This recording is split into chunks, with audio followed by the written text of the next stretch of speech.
All right. Good. I'm seeing a lot of thumbs up. It's so important. I always conclude my emails with a simple line. Who here can raise their hand and say, how does Eric conclude all of his emails to the class? How do I do it? Anyone know? Tyrell, what's my go-to line? Have a great. Oh, you meant specifically? I just meant like just in general. I always have a go-to line every Friday I send out in the email. So, Canada, you know what it is? I think it was take care of yourself and someone else. That's it.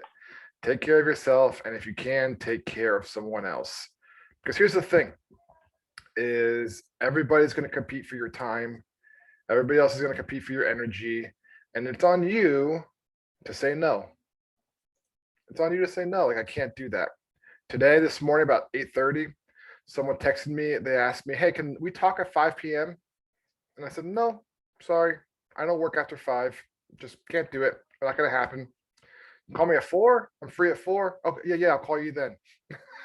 And like it took a really long time for me to learn that skill, but it's an important skill to know because you're responsible for your time, your energy, and how you want to utilize it. Um, we can sit here all day and make excuses for how we're stressed out, how we're overwhelmed, and some of them are valid. Don't get me wrong, but sometimes the stress that we feel, we put on ourselves. If we want to please everybody, make everybody else happy. We never stop to ask, well, what makes me happy? And we try to figure it out by meeting everybody else's need. But when was the last time you just spent 5 minutes by yourself asking yourself, what are my goals? What do I want to accomplish? What do I want to be a year from now, 2 years from now, 3 years from now? And people don't want to do that because they don't want to get inside their own head because they're afraid of what they'll find. But I find that when you do that, it's very freeing. It's very liberating to ask yourself those questions. So with that being said, Kaisha, how are you, Kaisha?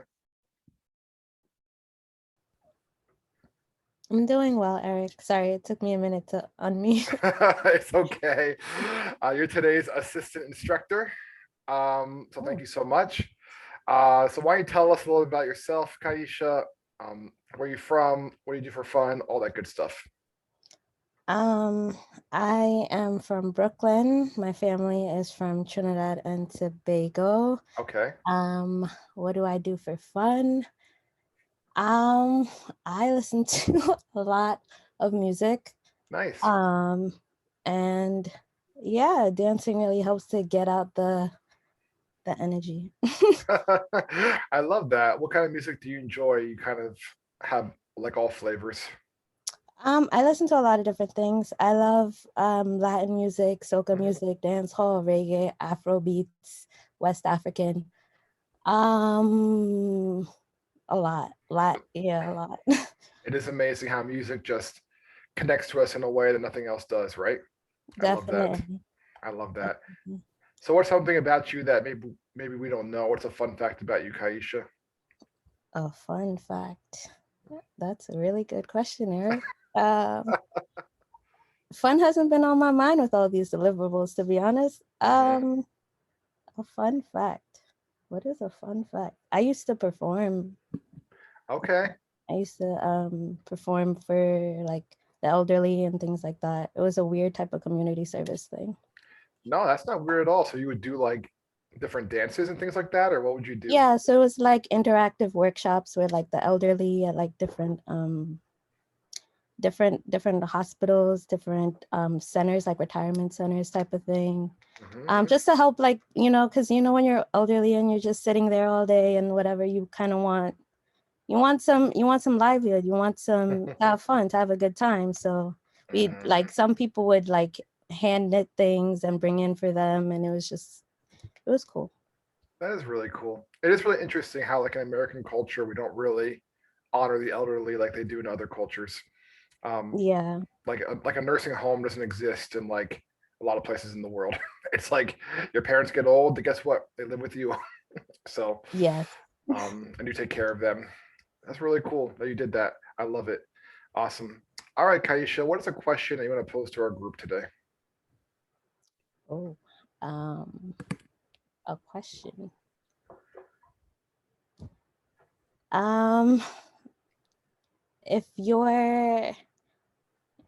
If your grandma was not sick or anything, and you had the option to either keep her with you You Mhm, could put her in a home, or you can put her to have like maybe like a sibling take care of her so that it's not on you. Which one mhm. would you choose?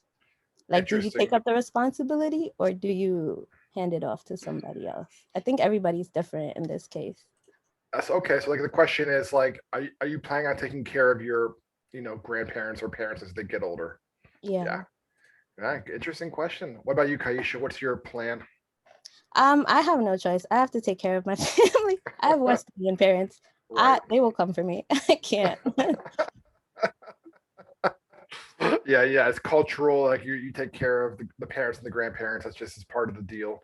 Well, it Definitely. looks like you're not alone. Looks like a lot of people are saying, grandma's staying with me. I'll take care of her. Um, Alan says send her to a sibling. Izzy says watch Judge Judy together. That's actually that sounds like kind of like a little bit of fun. I'm putting her in her home. I love you, but nah. I get rid of my siblings, rotate between me and my siblings. Yeah, that's actually it's an interesting question. I only have one grandparent still living. He's 84, my grandfather, my dad's side. And he's still pretty healthy. He's living on his own. He drives. He's pretty active. But and then my grandma Ruthie, she passed away in 2017, and she actually lived with my parents up until her death, and she actually died in the home she grew up in. And it was really nice. Like I'm really happy that she had that experience. But it's a lot of work to take care of your parents and your grandparents as they age. But that's something that my parents chose to do and don't regret it. So thankfully I have some time to figure that out, what I would do. But yeah, I don't know. I feel like when you have young kids like I do, you're off the hook a little bit of taking care of parents and grandparents. I feel that way, but interesting question. I love it, Kaisha. Thank you. Definitely. Thank you. All right, I'm gonna remove your spotlight and we'll jump into today's lesson. All right. And before we do, I have a fun little activity for us to, kind of get our minds opened up. All right. So let me read you the scenario and I'm gonna kind of tease out what we're gonna be doing. But we're just gonna kind of dream a little bit. Dreaming is fun, isn't it? So we're gonna dream. So here's the scenario. I'll put in the chat here in a moment. 3 years have passed since you graduated from Europe. Pretty amazing, right? You just got promoted to a mid-level position at a great company. Awesome. Congratulations. Very glad to hear that. The office is at 25 Broad Street, same place that Europe has their office. You're now making 75K annually. Nice job. And you decide, you know what? It's time for me to step out and get my own place. I'm no longer living with my folks. I no longer want roommates. I want to live on my own. I'm making good money. It's time for me to do it. So, as you begin looking for a place to live, you kind of have two places you narrow it down to. Now, I know this is not a perfect scenario. There's always that one person that says, well, I would choose option 3. There is no option 3. All right. This is just, there's 2 options. You got to decide which one you're going to do. You are working on Wall Street. So you can either live in the financial district in a studio apartment. You can walk to work. It's only 5 minutes away. The rent is $1,892 a month. You have to write this down. I'll put it in the chat here in a moment. Or you can work on Wall Street and have a large house with a pool, and the rent, the mortgage rather, it's yours, you own it, is $2,157 a month. But you're commuting an hour one way, so 2 hours a day commuting. Best case scenario. Now, before you answer, don't get so excited now. Let's take a look at our properties. All right. Here's property 1. Here's the house in Jersey. Nice big yard. Beautiful. Look at that quiet street, backyard gardening. Beautiful. Oh, there's your indoor pool. Imagine jumping in that. Look at that. Just can you imagine yourself diving into that after a long day of work on July? Got a nice bathroom, bedroom, another bathroom, dining room. Look at that. Oh my gosh, you're like living the life right here. Look at that kitchen. Go in there and start cooking. Nice house. All right. Very nice house. Same pictures again. So that's option. That's the New Jersey option. Now, give me a second here. I'll pull up the other option. Now you could live there or you can live here. Nice little kitchen. Look at that. You have a dishwasher in New York City. That never happens. You got your own little bathroom. You got a common lounge area here. You can work remote. You got a pool table. I think that's a TV in the back wall. That's what it looks like to me. You got a little gym you share with the people in your building. Oh, look at that. Some outdoor space. You can go out there after work and hang out with your friends. Lovely. There's the building you're going to be living in. Look at the beautiful views of New York at night, watching the sunset. But that's your living space. All right. Basically, it's a room. All right. 3 years from now, there it is. That's a location in the city. Now, before you answer, don't get too excited. No, I'm not working for real estate. I'd be terrible at that job. Now, before you answer, you should know all the information, right? You only work in the office Tuesday, Wednesday, Thursday, and you have 6 weeks of PTO, paid time off, and you have 2 weeks of what's called work anywhere, where you can work, from wherever you want. You don't have to work in the office.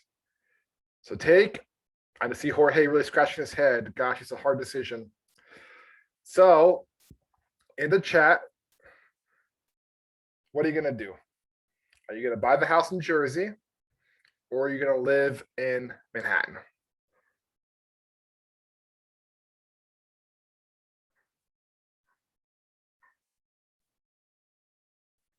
Wow, we got a mixed crowd here. All right, Lauren, you chose Jersey. What drew you to that house as opposed to the apartment in Manhattan?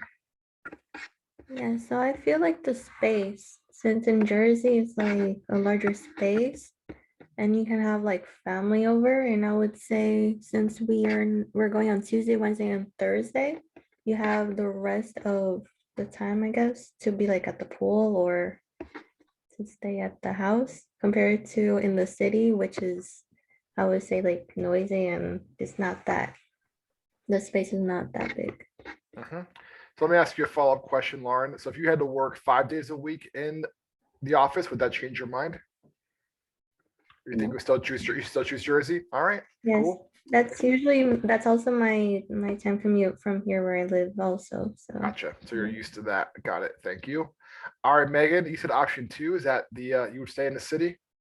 Yeah, in the city. All right. Why'd you choose that one?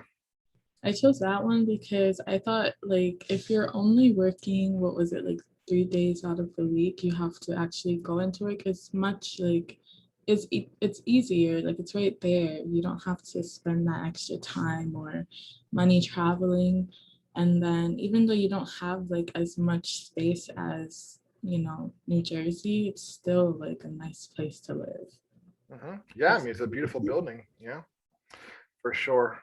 So anybody else want to raise their digital hand and share why they had their answer? We heard from Lauren and Megan, both shared why they chose New Jersey or Manhattan. Izzy, I think I saw your hand first. Which option did you choose? I chose option 2 because more so I wouldn't like living in an apartment because I'm sharing a space with other people. I like to play my music really loud.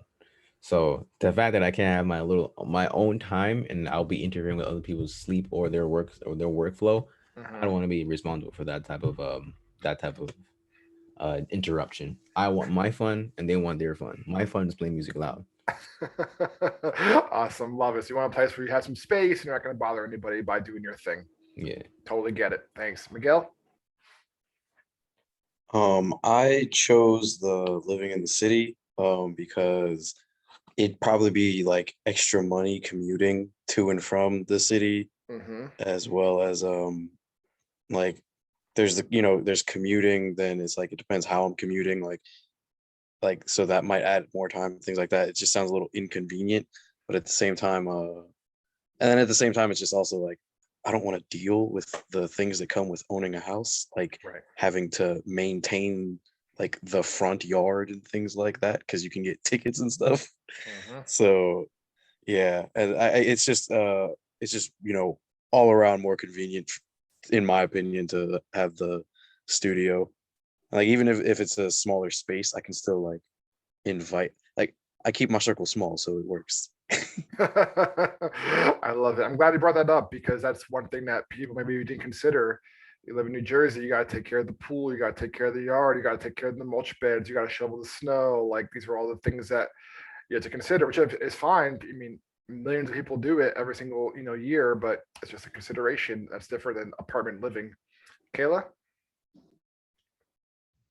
I chose the New Jersey option because I live in New Jersey now, so I'm already used to the like hour door to door from Jersey to New York into the city. And also I rather own a house because if you want to make any changes or anything to your like space of living, renting it's a little harder because you have to like ask for permission. And I feel like I wanted to paint my room red. In my house I could do that, and in an apartment sometimes you can't do things like that. Yeah, absolutely. So Kayla's thinking more long term, like, I can pay a little more money, have the house, but then I'm building equity and I can maybe sell it down the road or give it to my family or whatever I want to do. So you're thinking more of that. Makes perfect sense. Thanks. Alan? Hey guys, it's Alan. I went with the city option. I learned how to drive down south in Georgia, and I can honestly say I hate driving. So yes, we're only going to be there X amount of days a week, but I really don't enjoy driving. And plus the idea of driving into the city, probably have to drive into the city around the same time everybody else does. So trying to cross a GW or whatever bridge you're using, it's going to suck. And just the ease of access to everything, your job is a couple minutes away. Yes, you could take the train, which is much easier than driving, but I also hate trains because they smell like homeless people. But you're valid, Kayla. That's a valid option. But I personally much rather, and even like in like IRL in my real life, I much prefer living close to my place of work, save gas, all that stuff. I agree with Desmond. Driving is stressful. It certainly is. Yeah, it certainly is not very relaxing, especially commuting to New York City at 8 o'clock on a Monday morning. Not a fun way to start your day. Yeah, Joshua? I chose the New Jersey home mostly because I would be planning for the future. And that's only the case if somebody wants to own a home at some point in their life. But if they have like no problems with an apartment, I guess it's fine. But for me, I would want to plan for that. So if I'm able to afford a home in Jersey, I would. So then that along the lines, when I get married and have kids, I have the size and space available for them at the moment rather than having to deal with that later on. So by the time you get to that point in your life, you already have it set up and most of your mortgage is down. So when you get married, and your spouse is able to help you pay it off at that point. So it's for me, it's just planning for the future rather than the moment. Wow, Joshua, I appreciate you as a visionary. You were looking at that apartment thinking marriage, children, dog, white picket fence, all that good stuff. Hey, I love it. It's smart. You're thinking ahead. Excellent. Awesome. Well, we did that activity because today's exercise and concepts that we're going to discuss is finances and project management. And why is it that some projects get financed, other projects don't get financed? And I just did this as sort of a warm up to think about your own life and how you handle your finances. Because what did we do by this exercise? We did what's called a cost benefit analysis. Anybody know what that term means? What's a cost benefit analysis? We just did one. Yeah, Kayla? It's basically when you like weigh out like, okay, this is gonna cost this much, but is it gonna be beneficial in the future, or is this gonna like waste money, things like that? Like, would you have enough money for this or that? Exactly. One of the things I really enjoyed about a lot of your answers was that you weren't just using emotion, like, oh, well, the house looks nicer. I mean, yeah, it's fine, but you're also thinking about long term. You're also thinking about maintaining a yard. You're also thinking about the commute. You're also thinking about all these other things. You're weighing in the options. So for some of you already did the deliverable that was due tonight or tonight or tomorrow night. But the one that says, the discussion board, do I take the Uber that costs, $20, but it takes me 10 minutes? Or do I take the train that costs $2.75, but takes me 40 minutes, right? How do I decide which to do? Every day of your life, you do cost benefit analysis. Do I want to order Uber Eats for lunch, or do I want to eat, bread and cheese out of my refrigerator, right? Do I want to go out with my friends? Am I going to order water, or am I gonna order a, martini, right? What, am I gonna order the steak? Or am I gonna order the salad? All these different things. Am I gonna buy a Gucci belt or a Walmart belt? Right? All these things we make these decisions every single day. So with that said, let's go ahead and jump into it and what that looks like in project management. If you want to go off camera, feel free to.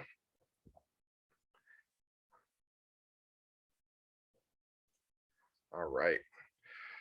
So in the chat box, certain projects get funded, other projects do not get funded. What do you think is the difference between a project that gets funded and a project that does not get funded in project management? In the chat box, what do you guys think?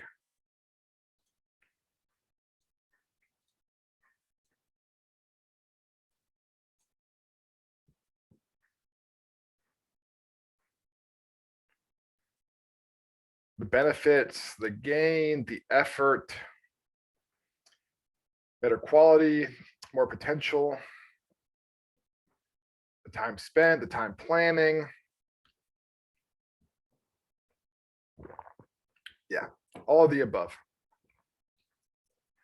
So here's some of the primary reasons why projects get funded.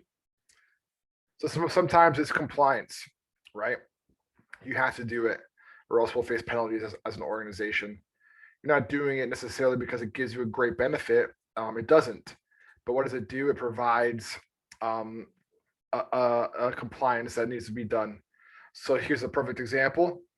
In New York State, I, as an employee working in New York, have to do like trainings of different varieties, right? Like safety trainings and appropriate work environment trainings, just things like this that we've all done a million times in our career. But it's required by New York State that I do that.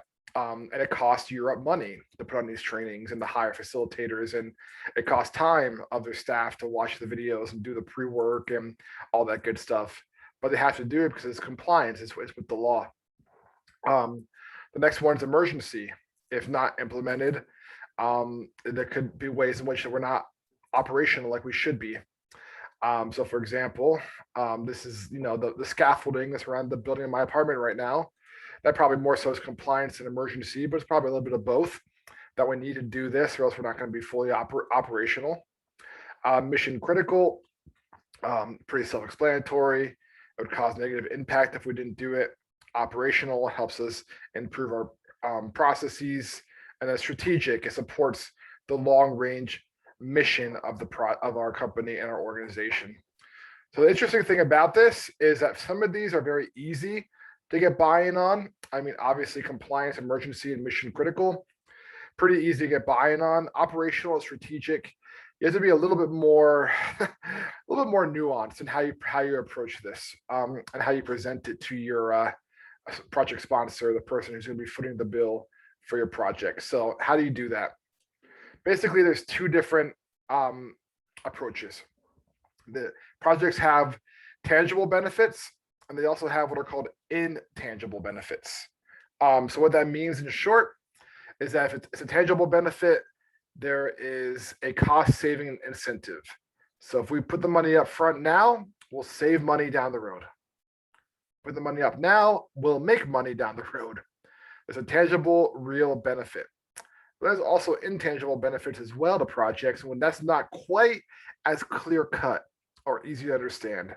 So if I'm a project sponsor, whether I'm the CEO of the company or the person paying for this, I want to know what's the value of this? Like where's my money going to go to? Is it a tangible or is it an intangible benefit? And for those of you who don't know what an AE is an account executive. Typically, it's a salesperson. So by saying, hey, we're going to provide this new training to our AEs, they have better customer service skills that will drive the business. Well, do you have quantifiable data for that? Maybe, maybe not. But just by doing this, we're driving results. It's not tangible like lowering operating costs and paying for the project in 5 years, but it's intangible. It's just helping our AEs do better. So let's go ahead and practice this. You go to your CEO and you say, hey, it'd be really great having a gym in our office. It would just be a really helpful benefit to our staff. Is that a tangible or an intangible benefit? In the chat box, what do you guys think?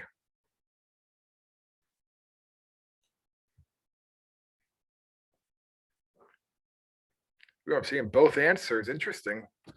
Eduardo, you said it's an intangible benefit. Why is it an intangible benefit? Well, for tangible would be like the way I see it would be more like in a profit value, like how much money you're gonna make out of it. You're not gonna really be making any money unless you're charging memberships to the gym, but not likely, right? It would be like intangible. Yes, you're absolutely right. This would be an intangible benefit because there's no clear, by having a gym, people are going to work more efficiently and then in turn make us more money. It's like, well, how would you prove that? It's like, well, I don't know. Is there a research study done somewhere that talks about people that work out are more productive? I'm sure there's plenty of those, but we're a specific office. We have specific people. They may or may not use the gym. It's an intangible benefit. So let me ask a question to Sean Adorno. Sean, if you're the person on the company who's spearheading the idea of opening a gym in the office, how might you propose to the project sponsor, this is a good idea, there's no clear tangible benefits, there's no clear bottom line being built? I would say that this doesn't make any money since we're not charging anyone. It's just going to benefit our workers, but it won't benefit the overall mission of our cooperation. Okay, so if you said it to me, I would say, okay, well, it sounds like it's a waste of money. Why is it a good use of our money?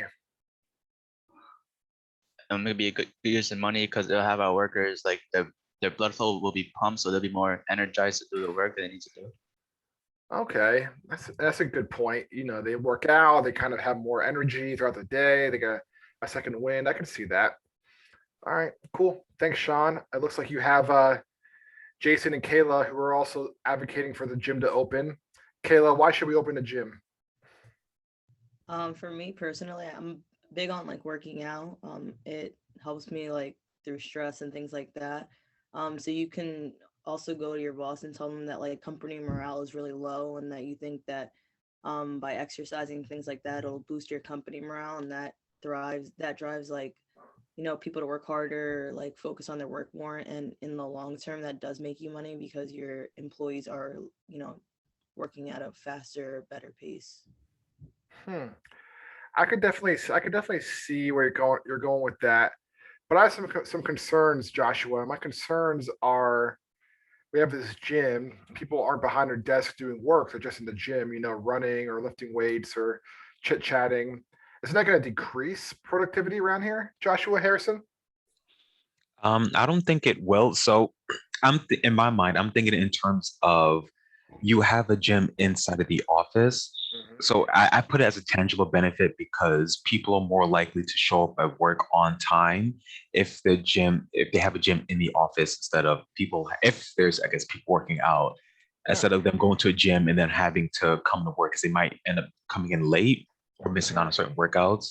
So if it's there at the gym, they could go straight from the gym to their work, in which case they have a lot more energy in the beginning, which could end up either raising productivity within the company. But in terms of your question, I think if they set like a certain time that the gym is open, from in the mornings to, I guess, like after work, then that could erase that problem in terms of them not working. That's really interesting, Joshua. And I see that happening in our company. You know, we have the Planet Fitness down the street, and I know a lot of our employees go there and work out before they come in. But, you know, sometimes they're backed up because it's really crowded or they can't get their workout in, they show up late. So I could definitely see why having a gym on site would be really helpful in that department. But I'm still kind of reluctant. So Izzy, my last question is for you. How do we make sure that, you know, we're buying the right equipment and we're doing the right thing for our employees? Like, are we even sure there's a need for this? I would say there's definitely a need for that. So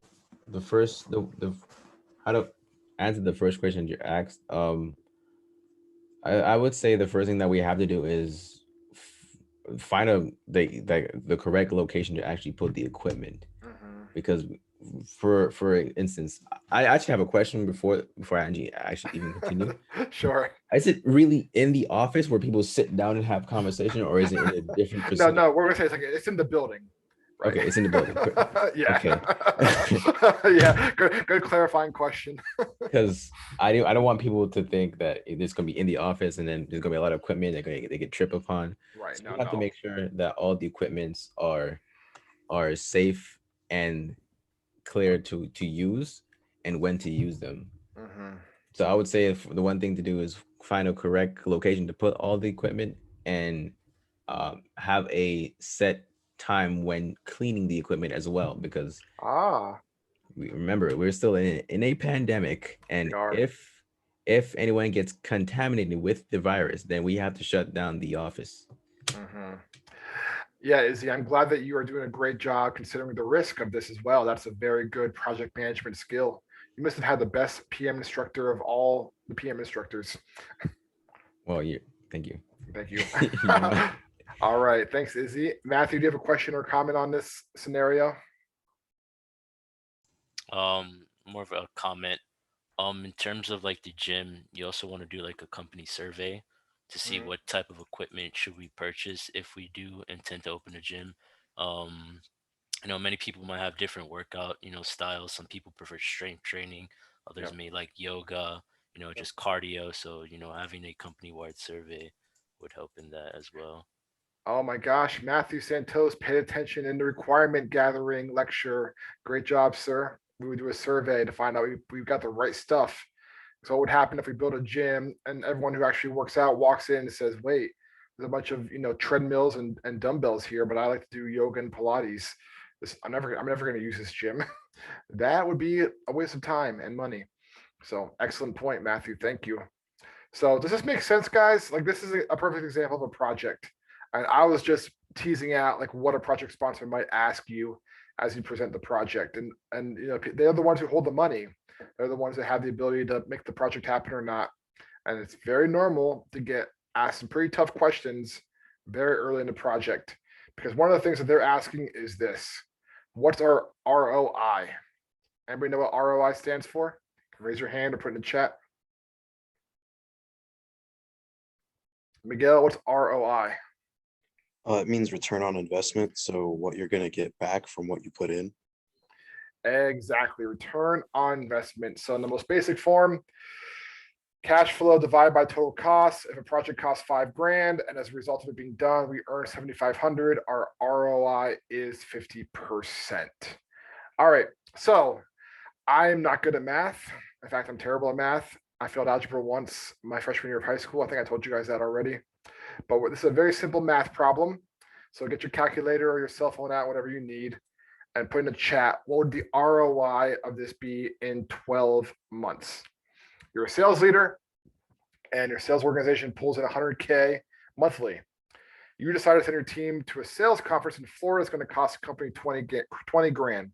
That's hotels, that's flights, that's food, that's the ticket to the event. But upon returning and implementing their new techniques learned at the conference, they're now earning 105 a month. So $5,000 more a month. So what's the ROI over 12 months? Who can pop in the chat box or raise their hand?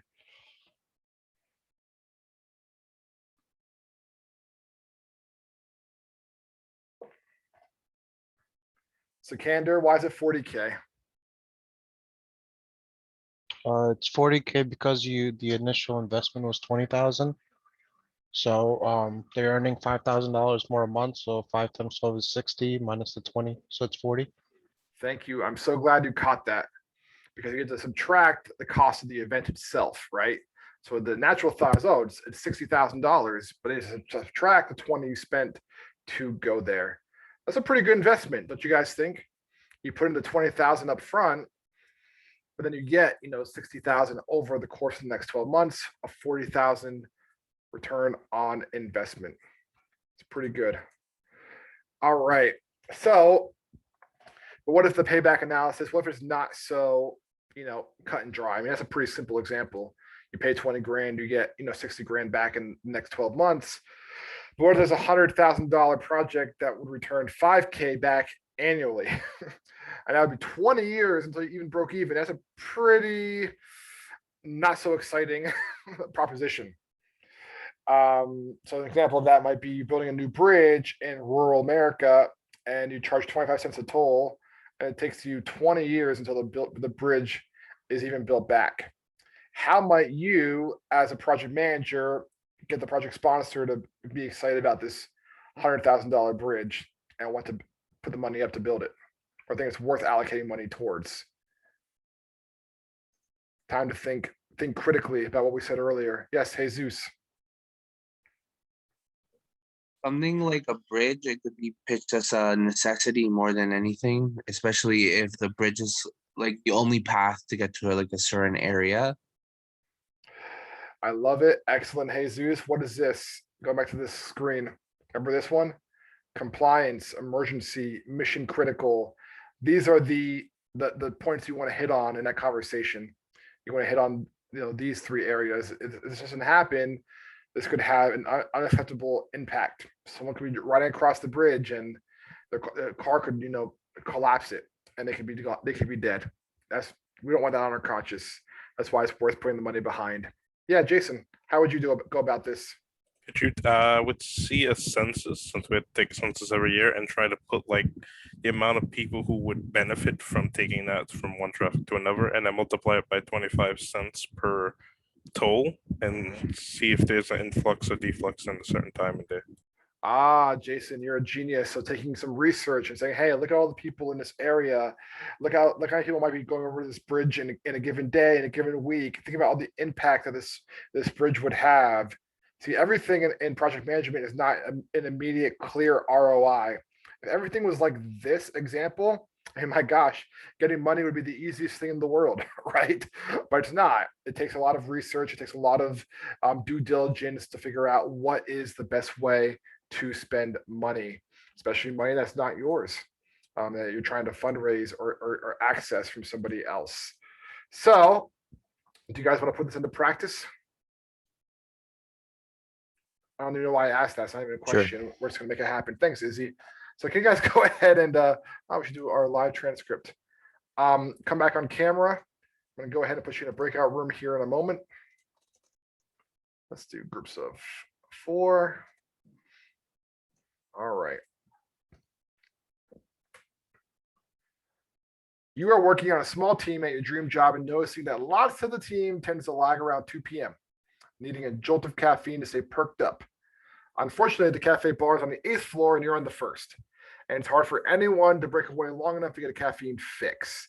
You want to propose to your boss the purchase of a $500 espresso machine using the tools we discussed, cost benefit analysis and ROI. How might you convince her that the company should buy such a thing? All right. So just to get some color to this, you're working the help desk, busy company, lots of tickets, lots of folks coming to ask you for help. There's a handful of you, working together at 2 p.m. Everyone's tired. Everyone wants to, get some coffee, but it's on the 8th floor. The elevator's really slow. It's an old New York City building. The line's really long. You can never really make it up there. And you have this $1 million idea or this $500 idea. I should buy an espresso machine for our, team, but I don't have $500 to spend. The company should spend it for us. All right. So you're gonna get your teams of 4, and you're gonna imagine that you're gonna come back to the main room, and I'm gonna be, the manager, and you're gonna say, Eric, we need an espresso machine because blank, and be prepared for my difficult grilling questions. And let me just say this, because this happens every single time I teach this class. Don't be cheesy here, all right? What do I mean by that? Don't be cheesy. Don't say, we're going to charge $1 per espresso. Don't do that. That's cheesy, all right? If you work somewhere, you get free coffee. That's just how it should work, all right? So you can't say, oh, we're going to charge $1 per coffee. Like, no, like why? Who's going to pay for that? So nope, it has to be a free thing that your team has so they can continue to focus and do the work. All right? Don't come at me with this $1 per espresso business. I'm not going to go for that. All right. Any questions on the breakout? Davian, how much time do you need to make a proposal?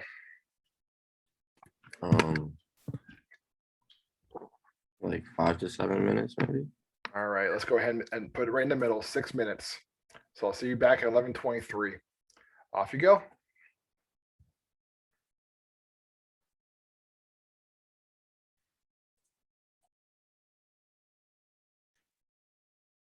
Welcome back. It's good to be back. Miguel, you're an interesting person, and I mean in the best way possible. I bet you're just like the life of every party you go to. Is that right? Yeah, we could say that to an extent, I guess. That's a good quality to have. I always appreciate your levity in class and keeping things joyful. I appreciate you. Thank you. I appreciate you as well. So let's do this. Is there anybody, I know it's only been a few weeks, but is there anybody who feels like project management might be a career path they would consider down the road? Give me a green check. All right. And Claire, we're gonna do this. You're gonna be the boss of this scenario. All right. And one of the teams, I'm gonna pick a team. They're gonna propose to you why they want the espresso machine. And I want you to be a very shrewd person. All right. Like, don't just be like, oh yeah, sounds great. Like, really ask questions, really try to understand their reasoning. Is that okay, Anne Claire? Yes, it is, Mr. Eric. All right, so what we're gonna do to make it more theatrical, I'm going to pick on, let's see here. Let's do Brian, Kaisha, Miguel, and Sabrina. All right, so we're gonna put in Claire, we're gonna spotlight you. We're gonna go ahead and spotlight, who else did I say? Aisha, Miguel, Brian. All right, how we do this? Brian, how about we And Sabrina. How would it make things easy? Brian, we'll make you the advocate for the team. All right. So you scheduled a meeting with Anne Claire. The reasons why you guys should have a coffee machine. Was there a person on your team who you want to have join you on the meeting? Miguel. Miguel. All right. Let's go ahead and add him to the meeting. All right. Where's Miguel and the Hollywood Squares? Where are you hiding, Miguel? Say something, Miguel. Hey yo. Oh, there you go. It lights up yellow whenever you talk. All right. I'm going to add you, pin you as well. Whoop, nope. I want to. Why won't let me do it? That's so weird. All right, how would we just do this? Anne Claire and Brian are talking. Go ahead and hit view, speaker mode, and Miguel, you're dialing in on the phone. All right, does that sound good? So, Brian, you and Anne Claire in the boardroom, and Miguel, you're on the phone. Brian, whenever you're ready, the floor is yours.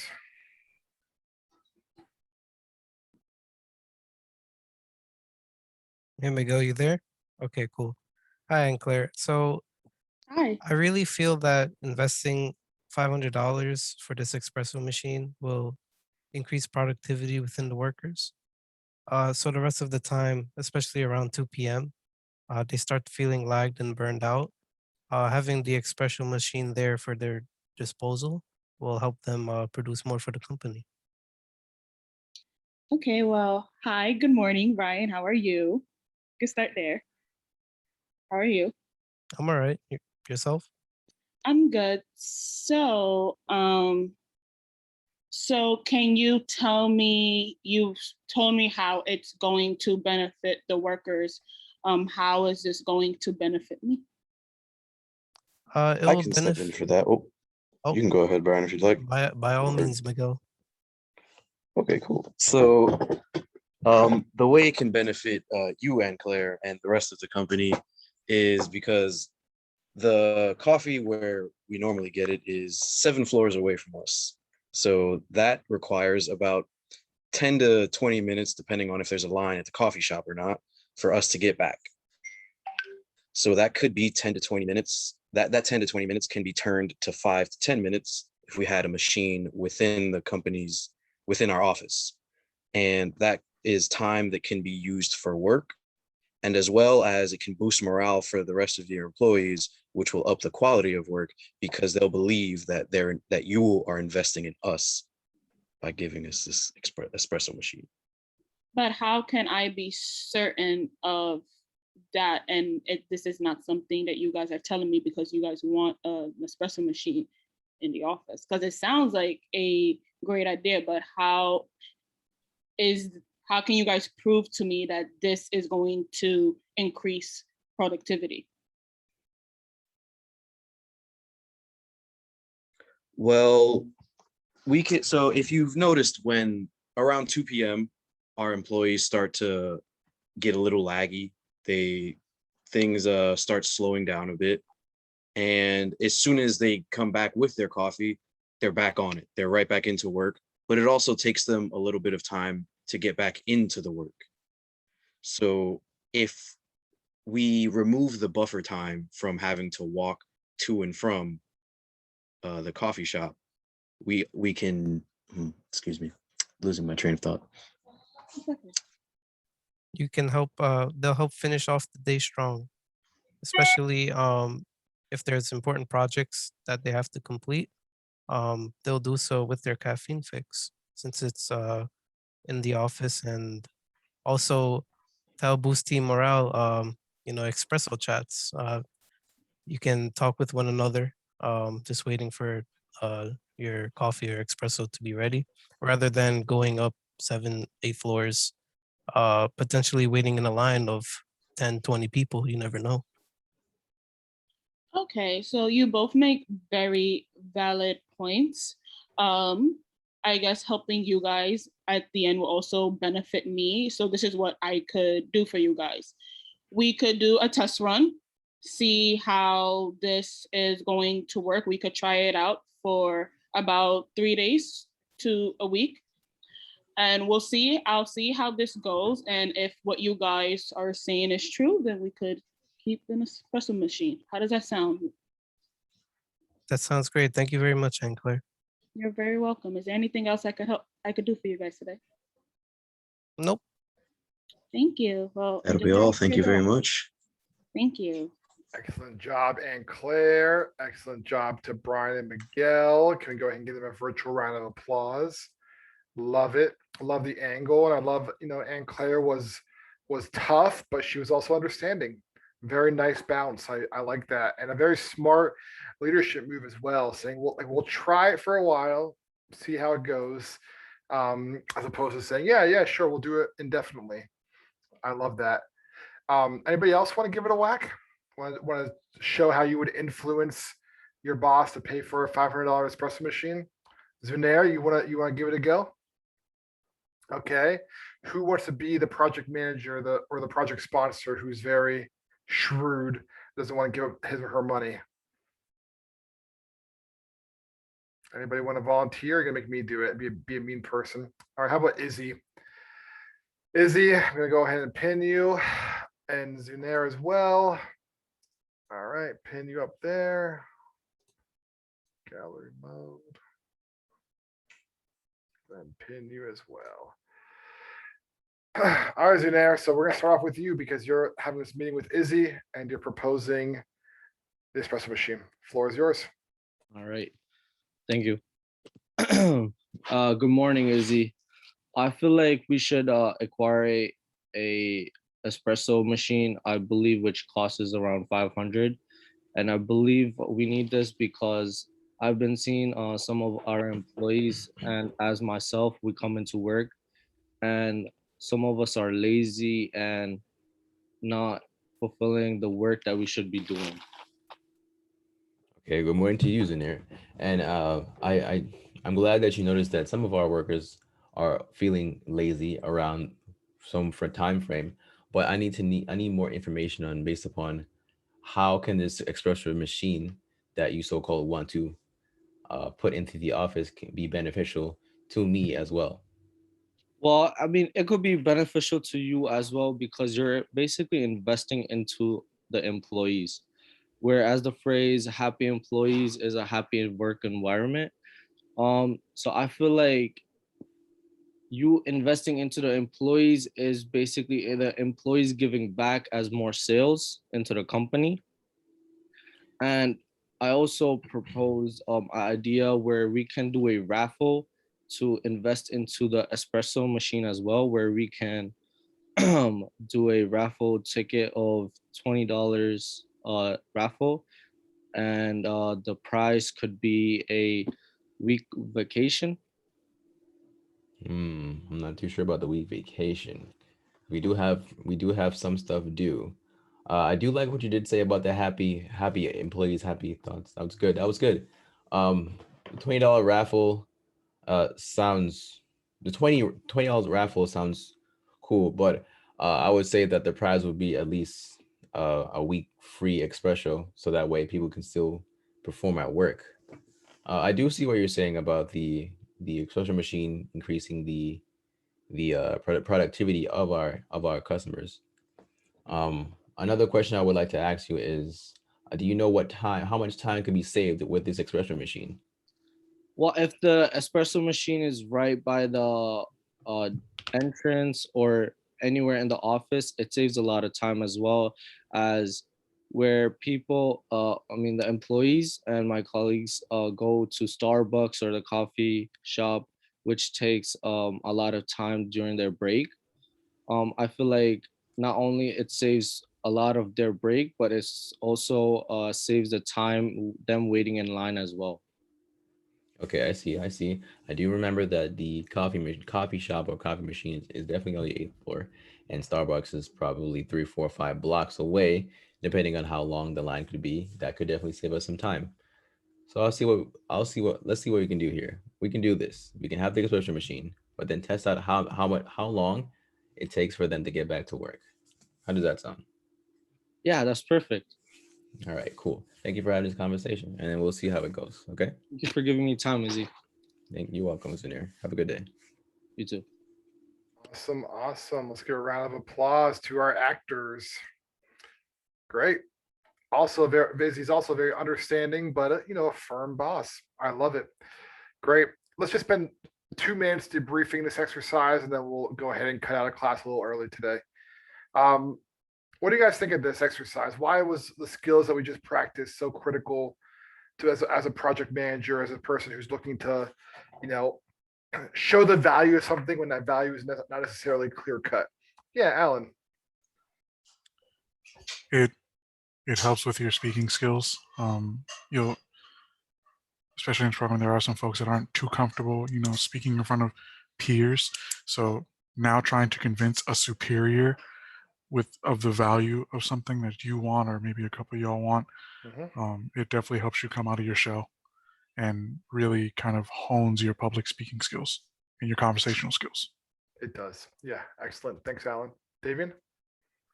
I feel like this shows that you can have good ideas, but if you don't have a plan to action, then ideas are kind of useless. So just knowing how to put those ideas into action is a good thing to know. You're absolutely right. Ideas are a dime a dozen. The execution is where it's at. Maria? I feel like when you state your ideas clearly, it helps the person who's listening. It helps them have a bigger picture of what the situation is, and I really like how You cut out there, Maria, at the end. that I like how Izzy was clear in stating his ideas and what he was talking about. Exactly. It gets your thoughts in a cohesive manner to present to the manager. Excellent. Amir? Something that stuck out to me about this is like when you do this public speaking, you can always rehearse and, plan what you're going to say and stuff like that. But when you're trying to convince someone or talking to someone, you don't know what they're going to say. So having that on the fly kind of thing, like you got to react rather than, practice. I think it's super helpful because you need to do that basically daily when you're working. Absolutely. That's an important part of your career for sure. Thank you, Amir. Henry? I think practicing like in the boss position is really good because it shows that you especially like from Izzy and Ang's clear example, they were empathetic, they had great communication skills. I think that like those are good skills to be a good leader, and like it shows that your team it shows that you're appreciative of your team because they're contributing ideas and you're taking that into consideration. Awesome. Awesome. Excellent. Well, hope you guys enjoyed today's class. Hope you learned something new. It's always a pleasure to be with you guys. I feel very blessed and fortunate I get to work with all of you who are so eager to learn and grow and advance as professionals. So thank you for making my job so easy today. Matthew, do you have one last comment, sir? Yes, in terms of the exercise we just did of the espresso machine, couldn't that be considered a tax write-off for the company since Yes. it's for employees' use? Yep, that's absolutely right. Yeah, that's a good benefit that you could also bring up. That's a tax write-off for the company. Yep, very good. So one of the most important skills in project management is how do you influence when you don't have authority over people? And actually, I pulled some strings and I found this world-class facilitator who's going to give a workshop on that exact topic this Thursday to this class. So I'm really excited to have her come. Her name's Rachel. She and I have a professional relationship for the past 4 or 5 years. But real quickly, here's her bio. I'm not going to read it all, but she's an associate certified coach with the ICF. She has a certification Hogan and Gallup. She's worked with the BBC in London, political communication in Dublin. She's in marketing, media. She's worked with corporate, private, and public enterprises, advertising, tech, banking, publishing, financial services, pharmaceuticals, retail, and construction. And Rachel is from Ireland. And she's also lived and worked in London, and it got cut off there, but she's been living in New York now for the past decade. She's an incredible facilitator, incredible thinker, and she's going to give a workshop to all of you on Thursday on how do you influence people to help get what you want in life and in your career. Sound good? Awesome.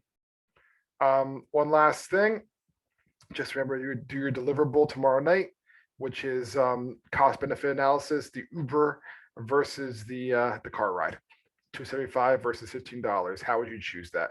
Just to help you practice to think critically through cost benefit. That's it. That's all I got. Guys, have a wonderful day. See you tomorrow. Thank you. Bye, Eric. Thank you. Thank you. All right, thank you. Have a great day. Have a good one. Have a good day, Eric.